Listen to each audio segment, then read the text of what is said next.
Hey friends, so if you've been on my channel recently, you've probably seen the video that is all about me moving to Malta. If you haven't, check it out. But in this video, we are going to cover the expectations versus reality of actually living and staying for an extended period of time in Malta.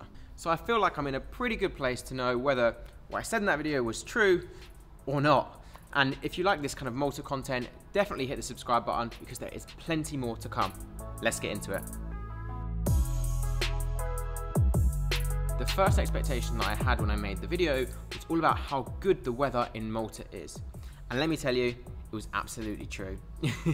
Like, judging by the amount of times that I was outside by the pool, working, going swimming, jumping in the sea, or going to a beach on like a day off or something like that, honestly, the weather in Malta definitely lived up to expectations. Like, most days we're talking 25 to 30 degrees centigrade, hot, sunny, and really completely the opposite to what it was in the UK.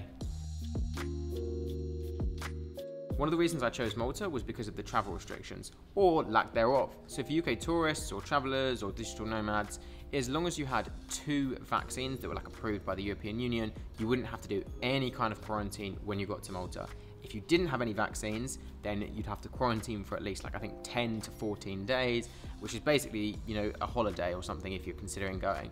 So this was completely fine. I just needed to make sure I had like the NHS QR codes and everything like that. But went to the airport, went through passport control, then there was like another COVID like control place.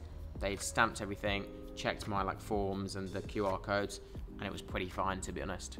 I also found out that Malta is one of the most vaccinated places in the EU, or at least that's what the local guide who was touring me around said. So in terms of like the experience of COVID and all that stuff when I was actually in Malta, like basically the only real restriction that you had is pretty much if you go into like any indoor setting, or even on like the ferry when we were going between Sliema and Valletta, you had to wear a mask.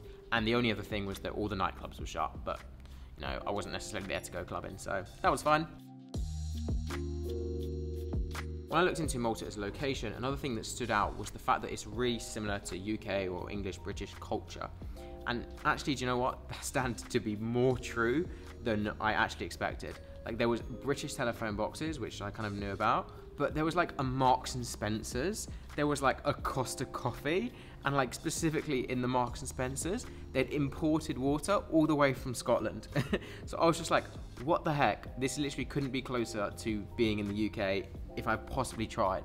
I don't think I've ever been to a country that is literally imported water from Scotland into the British kind of chain that is Marks and Spencer's. So that was a bit mad and a little bit unexpected, but there we go. The cultural similarities were definitely there. But yeah, generally, a lot of similarities. Plugs were the same, tons of people spoke English, like it was completely fine. And they were actually quite welcoming of like British people. Like apparently in World War II, Winston Churchill had said that Malta was like a key reason why they actually won the war, because the harbour was so useful for them as like a strategic point in the Mediterranean. So there we go. The next thing that was really important to me from like a digital nomad perspective was around like having a fast internet connection, and also the fact that there was an expectation that there was going to be 5G nationwide across the whole island. The internet was decent, there was no 5G, but I think that was only because I was like roaming. So I think maybe like O2 don't have a partnership with the Maltese like networks to share the 5G network. So I only had like 4G, but to be honest, it was fine.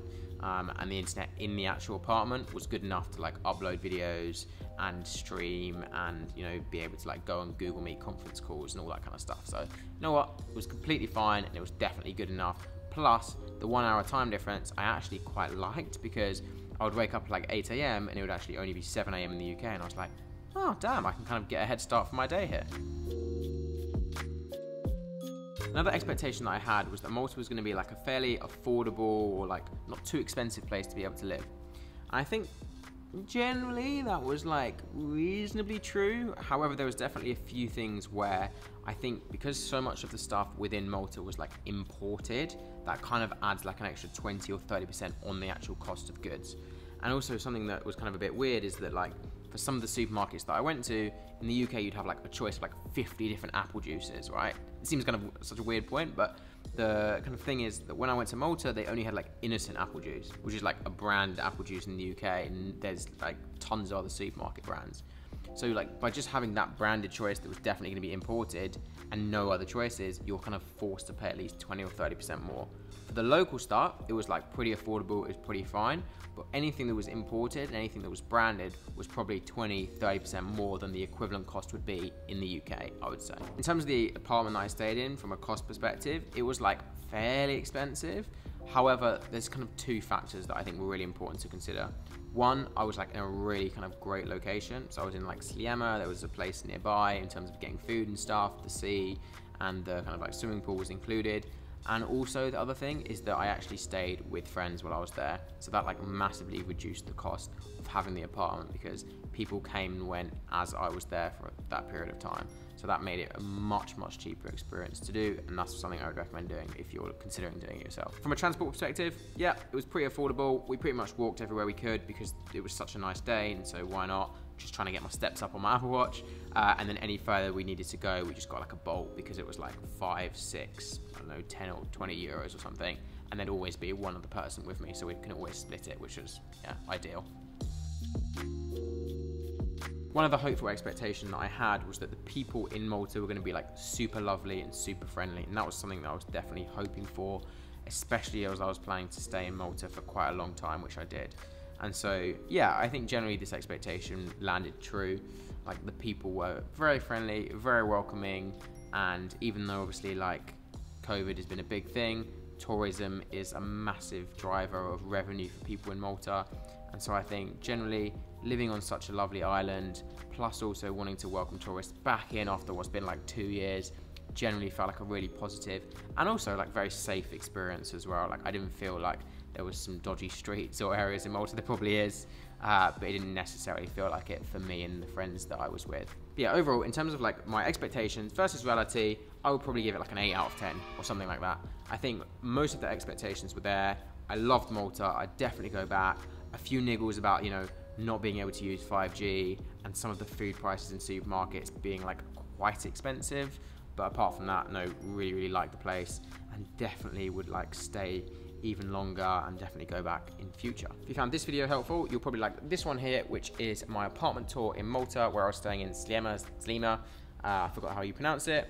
So definitely check out that one there. And if not, there's a whole playlist here of all of the Malta and digital nomad content. Otherwise, thanks for watching. See you in the next video.